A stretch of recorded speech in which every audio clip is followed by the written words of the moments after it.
दोस्तों domain name by करने के लिए सबसे पहले हम लोग जाते हैं अपने गूगल क्रोम में और सर्च करते हैं GoDaddy।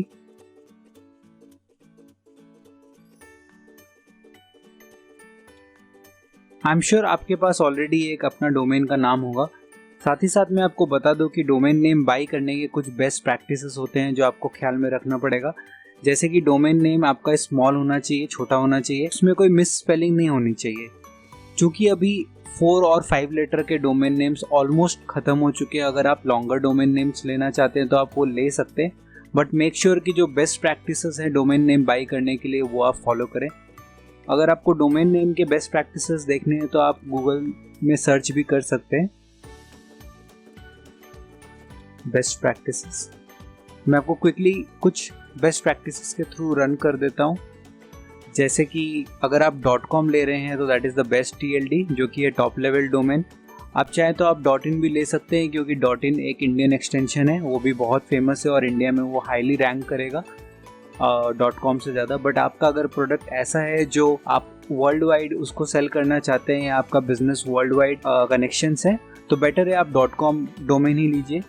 साथ ही साथ कीवर्ड और लोकलाइजेशन का आपको ध्यान रखना पड़ेगा कि आप किस तरह के वर्ड्स यूज़ करते हैं, क्या आपकी ऑडियंस उसको रिलेट कर सकती है कि नहीं, उसका आपको ध्यान रखना पड़ेगा। ज़्यादा डिफ़िकल्ट स्पेलिंग नहीं होना चाहिए, सिंपली आप उसको बोल सके, शॉर्ट एंड स्वीट होना चाहिए, ठीक है। साथ ही साथ आप ईजिली उसको कम्युनिकेट कर सके, उसके लिए आपको उसको शॉर्ट रखना पड़ेगा। 6th पॉइंट है कि आप अवॉइड करिए किसी तरह का लेटर, कोई हाइफन, कुछ ऐसा जिसके वजह से वो थोड़ा कॉम्प्लिकेट हो जाए, आप फ़ोन पे किसी को न बता सके, आपको एक्सप्लेन करना पड़े कि हाँ if you are calling it 7 तो वो डिजिट वाला 7 है, ना कि SEVEN है। सो इन सब चीज़ों का आपको ध्यान रखना पड़ेगा। 7th और फाइनल पॉइंट ये है कि ब्रेनस्टॉर्म करिए, रिसर्च करिए डोमेन नेम्स और देखिए कि क्या आपकी इंडस्ट्री के लिए वो सूटेबल है। अगर आप .in डोमेन नेम ले रहे हैं, ख्याल रखिए कि उसका जो .com डोमेन नेम है वो सिमिलर बिजनेस के लिए आपके किसी कॉम्पिटिटर ने न लिया हो, क्योंकि अगर आपके कॉम्पिटिटर के पास उसका .com होगा तो आप जो भी गूगल में आप एड्स रन करेंगे या चाहे आपके ब्रांड नेम को आप इधर उधर पब्लिश करेंगे या उससे रिलेटेड आप कोई भी एडवर्टाइजिंग करेंगे, तो आपका जो कस्टमर बेस है वो आज नहीं तो कल टुकड़ों टुकड़ों में बट के आपके .com जो कि आपके कॉम्पिटिटर है उनके साथ आप एडअप हो जाएंगे, या आपके जो यूज़र बेस है वो आपको मिसअंडरस्टैंड कर सकता है अपने कॉम्पिटिटर के लिए। तो इन सब चीज़ों का ध्यान रख के आपको ये बेस्ट प्रैक्टिसेस का ध्यान रखना पड़ेगा, ताकि आपका जो डोमेन नेम है, क्योंकि वो आपका ब्रांड नेम है, आपका ब्रांड वैल्यू मेंटेन कर सके आप आगे चल के। चलिए तो हम लोग अपना जो डोमेन नेम है वो हम लोग सर्च करते हैं। मैं ऑलरेडी एक डोमेन नेम मेरे दिमाग में है जो कि है prototype.xyz।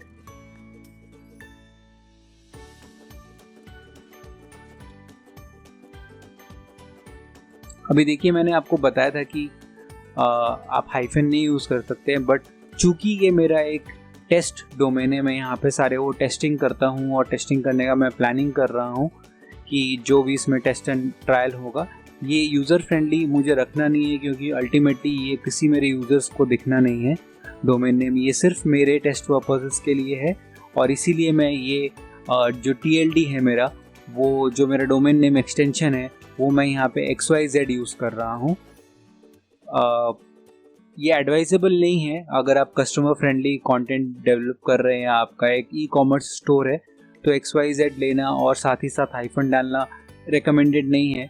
बट जैसा मैंने बताया ये मेरा एक टेस्ट डोमेन है तो कोई दिक्कत नहीं है। क्लिक करिए कंटिन्यू पे।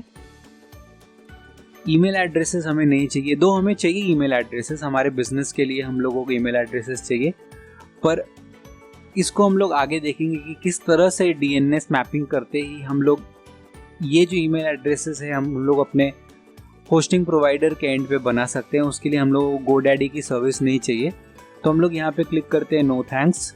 और साथ ही साथ लिनक्स वेब होस्टिंग में भी हम लोग करते हैं नो थैंक्स, क्योंकि हम लोगों का ऑलरेडी हम लोग दूसरे जगह पे एक सुपीरियर होस्टिंग हम लोग बाई करेंगे और उसी एंड पे हम लोग अपने सारे चीज़ों को मैनेज करेंगे।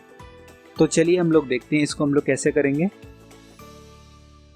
क्लिक करते हैं कंटिन्यू टू कार्ट।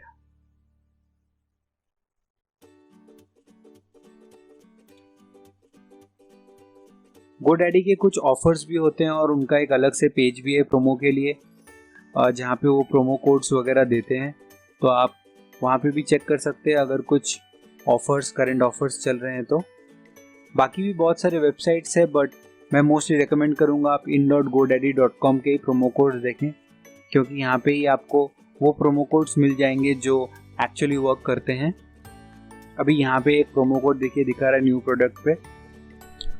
मैं फटाफट से यहाँ पे इस कोड को अप्लाई करके पेमेंट कंप्लीट कर देता हूँ, फिर हम लोग चलते हैं होस्टिंग बाय करने। तो होस्टिंग बाय करने के लिए दोस्तों आप जाओ पहले SiteGround पे। SiteGround में जाने के बाद हम लोग यहाँ पे क्लिक करते हैं, जाते हैं होस्टिंग पे। हम लोगों को क्या होस्ट करना है, हम लोगों को वर्डप्रेस होस्ट करना है।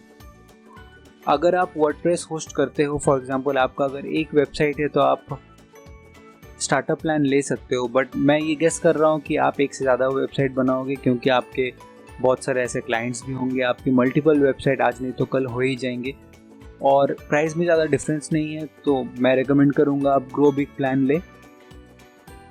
और ग्रो बिग प्लान के लिए अगर आप लेंगे तो इसमें आप अनलिमिटेड वेबसाइट होस्ट कर सकते हो। 20 GB का स्पेस है, वेब स्पेस, मतलब आप इसमें अपना फाइल्स रख सकते हो। एक इन्होंने एस्टिमेट किया है कि आप इस प्लान के अंदर अराउंड 25,000 अगर मंथली आपका विजिटर्स का काउंट हो तो this should be good to go. Unmetered traffic है आपका, चाहे जितना भी बैंडविड्थ यूज़ हो।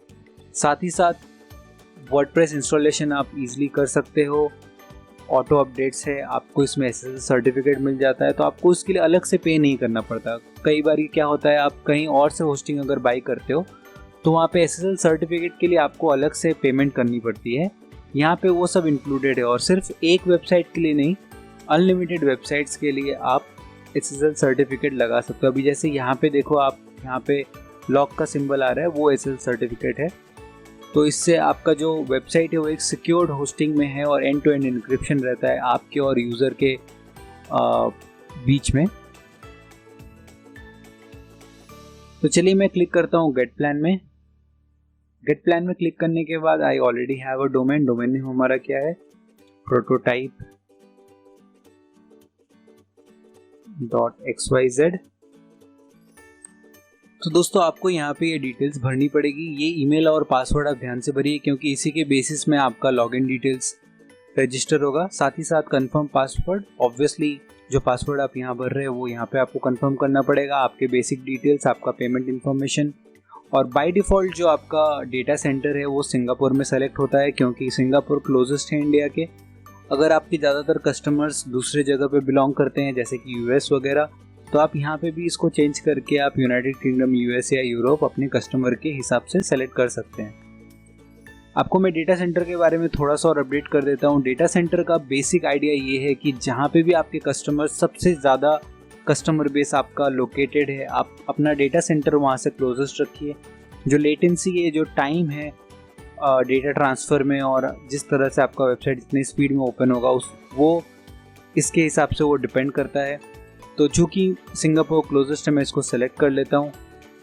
साथ ही साथ आपको एक और बहुत इंपॉर्टेंट चीज़ बता दूँ कि SiteGround में आपको CDN का सर्विस भी मिलता है। हर एक वेबसाइट के लिए आपको एक फ्री CDN सर्विस मिलता है। CDNs are basically content delivery network. आपका जो वेबसाइट रहता है उसके जो HTML फाइल्स रहते हैं, यानी कि जो आपका कैश फाइल्स रहता है, वो बहुत सारे डिफरेंट डेटा सर्वर्स पे, डेटा सेंटर्स पे होस्टेड रहता है। तो आपका वेबसाइट इतना फास्ट खुलता है जैसे वो लोकली होस्टेड हो। तो इससे ज़्यादा फ़र्क नहीं पड़ने वाला है। बट चूँकि हमारा कस्टमर बेस क्लोजेस्ट है इंडिया के, हम लोग यहाँ पे सिंगापुर सेलेक्ट करके आगे बढ़ते हैं। मेक श्योर आप ये दोनों टिक कर दें और यहाँ पे आप पे नाउ क्लिक करिए। पे नाउ क्लिक करने के बाद पेमेंट गेटवे खुलेगा और वहाँ पे आप अपना ट्रांजैक्शन कर सकते हैं। जब आप ये ट्रांजैक्शन करके आप कंप्लीट कर लेंगे तो आपको कुछ बेसिक डिटेल्स आपके ईमेल आईडी पे भी आया होगा, बट उसको आप इग्नोर करके डायरेक्टली आप जा सकते हैं माई SiteGround पे। चलिए यहाँ पे लिखा हुआ है ऐड न्यू साइट, मैं उस पर क्लिक कर लेता हूँ।